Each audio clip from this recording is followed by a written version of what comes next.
Hello dear students, welcome to Nursing Adda 24/7। कैसे हैं आप सब लोग। जिस चीज़ का आप बहुत टाइम से वेट कर रहे थे, फाइनली आपका इंतज़ार ख़त्म हुआ। DSSB का रिज़ल्ट आ चुका है, जिसका आप लोगों ने एग्ज़ाम दिया था, जिसके जो एग्ज़ाम हुए थे, या मैं ये बोलूँ एग्ज़ाम का दौर चला था। बहुत सारी अलग अलग शिफ्ट्स में एग्ज़ाम थे। 12 अगस्त से एग्ज़ाम स्टार्ट हुए थे और लगभग 24 अक्टूबर तक सबके अलग अलग शिफ्ट में एग्ज़ाम चले थे। जिन लोगों का सबसे पहला एग्ज़ाम था, जिन लोगों का 12 अगस्त को एग्ज़ाम था, उनके साथ तो बहुत बुरा हुआ, क्योंकि उनको ये भी नहीं पता था कि एग्ज़ाम जो है वो किस तरीके से आने वाला है। क्योंकि जैसा कि आपको पता है, DSSB का जो एग्ज़ाम हुआ था उसमें 50% नर्सिंग का पोर्शन था, 50% नॉन नर्सिंग का पोर्शन था।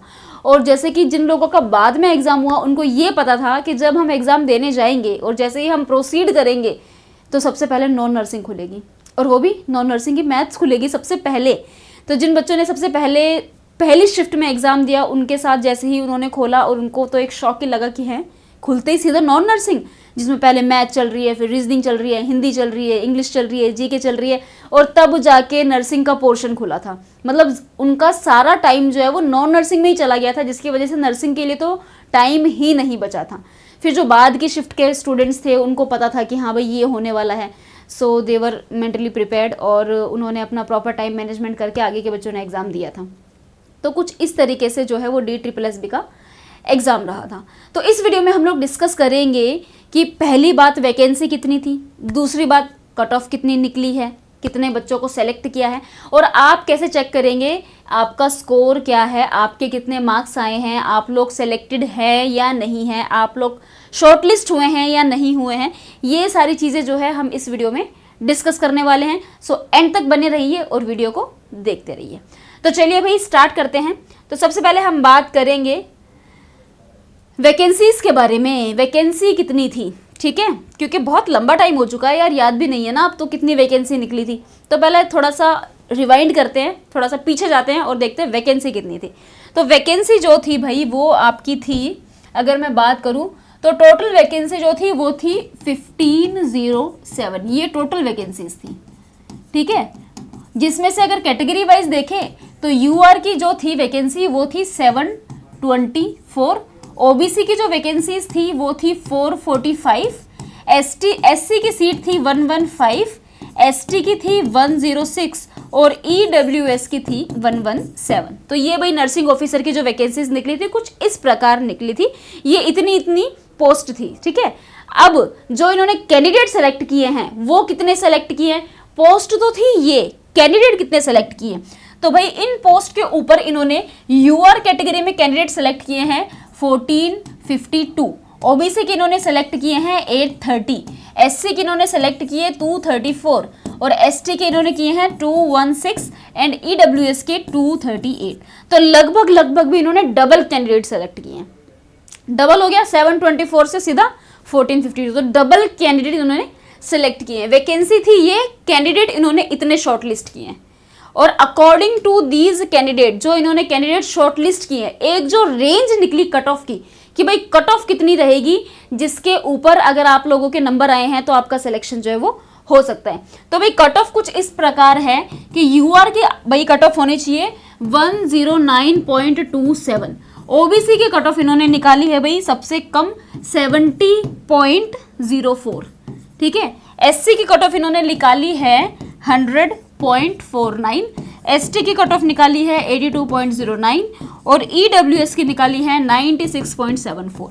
ये इन्होंने कट ऑफ निकाली है, सबसे कम OBC की कट ऑफ निकली है, ठीक है। तो ये है। अब अगर आपके मार्क्स ये या इससे ज़्यादा है तो आपके चांसेस हैं सिलेक्शन होने के, ठीक है। अगर इतने हैं या इससे ज़्यादा है तो आपका सिलेक्शन जो है वो हो सकता है। तो ये तो हुई कुछ वैकेंसीज के बारे में बात, कितने बच्चे सेलेक्ट करें हैं। ये है सेलेक्टेड कैंडिडेट्स, इन्होंने कितने कैंडिडेट उन्होंने सेलेक्ट करे हैं, ठीक है। और उसके बाद में कट ऑफ कितनी निकली है। अब हम बात करेंगे आपको कैसे पता लगेगा कि आपके मार्क्स कितने हैं और आप शॉर्टलिस्ट हुए हैं कि नहीं हुए हैं, ठीक है, क्योंकि ऑब्वियसली हमें तो अपना ही देखना है।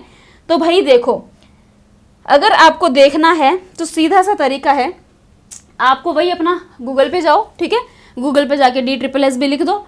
DSSB लिखने के बाद आपको जाना है इधर DSSB ऑनलाइन लॉगिन पे आप क्लिक करोगे और ये आ गई है लॉगिन की डिटेल्स। साइन इन करना है, डेट ऑफ बर्थ बिल्कुल आपको याद होगी, 10th का रोल नंबर फ़ोन में होगा, देख लेना।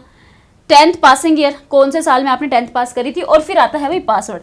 अब पासवर्ड आप में से 90% बच्चों को याद नहीं होगा, क्योंकि 12 अगस्त को कहाँ एग्जाम हुआ था, अब तो कहाँ ही याद होगा। तो भाई नीचे फॉरगेट पासवर्ड है, फॉरगेट पासवर्ड करोगे, आपके फ़ोन पे OTP आएगा, आप नया पासवर्ड जनरेट करना और आप लॉगिन कर लेना, ठीक है। लॉगिन करने के बाद, तो भाई जब आप लॉगिन करेंगे तो लॉगिन करने के बाद जो है आपके सामने कुछ ये इस तरीके से ओपन होगा। एक सेकंड मैं आपको बताती हूँ। जब आप लॉगिन करेंगे तो आपके सामने जो है ये पेज ओपन होगा इस तरीके से, ठीक है। इस तरीके से आपके सामने पेज ओपन होगा। आपको करना क्या है, आपको जाना है व्यू रिजल्ट में। जैसे ही आप व्यू रिजल्ट पे क्लिक करोगे लॉगिन करने के बाद, तो ये पेज ओपन होगा और ये देखो भाई, ये आपका नाम आ जाएगा, क्योंकि मैंने एग्ज़ाम दिया था, क्योंकि जिस वक्त ये एग्ज़ाम हुआ था मैं कॉलेज में लेक्चरर थी, ठीक है, उस टाइम में पढ़ाती थी, तो जस्ट पैटर्न देखने के लिए मैंने भी एग्ज़ाम दे दिया था। तो इस तरीके से जो है आपका नाम वाम आएगा, डेट ऑफ बर्थ, कितने नंबर आए हैं आपको ये भी पता लगेगा, ठीक है। क्योंकि 2 सेक्शंस थे भाई, सेक्शन ए और सेक्शन बी। सेक्शन बी जो है वो नॉन नर्सिंग का था, सेक्शन ए नॉन नर्सिंग का था, सेक्शन बी नर्सिंग का था। तो दोनों के मार्क्स आए हुए हैं भाई, नर्सिंग में जितने भी आए हैं, नॉन नर्सिंग में जितने भी आए हैं, टोटल ऐड ऑन करके यहाँ पे मार्क्स लिखे हुए हैं, ठीक है। और सबसे बड़ी बात आपका ये है, देखो you have been short listed अगर आपका लिखा हुआ आ रहा है तो दैट मीन्स कि आपका सिलेक्शन जो है वो हो सकता है, आपने कट ऑफ रेंज पार कर लिया है। क्योंकि ये जो मार्क्स ऑब्टेन्ड है यहाँ पे पता लग जाएगा आपके नंबर कितने हैं, इससे आपको पता लग जाएगा आप कट ऑफ से ऊपर चले गए हो, और अगर आप चले गए हो, आप शॉर्टलिस्ट हो चुके हो, तो इस तरीके से लिखा आ जाएगा यू हैव बीन शॉर्टलिस्टेड, कि भाई आप जो है वो शॉर्टलिस्ट हो चुके हो। तो इस तरीके से भैया आप अपना रिजल्ट देख सकते हो, ठीक है। इस तरीके से आपको अपने नंबर भी पता लग जाएंगे और आपको ये भी पता लग जाएगा कि आप शॉर्टलिस्ट हुए हो कि या नहीं हुए हो, ठीक है। तो भाई अगर आप शॉर्टलिस्ट हुए हो, अगर आपका सिलेक्शन हुआ है, तो नीचे गूगल फॉर्म दिया हुआ है, उसको फटाफट से जाके फिल कर देना। फिर हम आपको अपना हमारे स्टूडियो बुलाएंगे, हम आपसे मिलेंगे, आपके साथ इंटरव्यू करेंगे और आपको गिफ्ट्स भी मिलेंगे, ठीक है। तो अगर आपका सिलेक्शन हुआ है तो गूगल फॉर्म फिल करना, आपके कितने नंबर आए हैं वो फिल करना, ठीक है। हम आपसे ज़रूर मिलेंगे। तो इस तरीके से भाई आप अपना, और हाँ नीचे कमेंट सेक्शन में ये भी बताना आपके मार्क्स कितने आए हैं, ठीक है। तो चलो भाई मिलती हूँ मैं नेक्स्ट वीडियो में। जो आपको इन्फॉर्मेशन चाहिए थी वो सारी मैंने प्रोवाइड कर दी है, और अगर आपको कोई क्वेरी है तो आप कमेंट सेक्शन में कमेंट कर देना, मैं रिप्लाई कर दूंगी, ठीक है।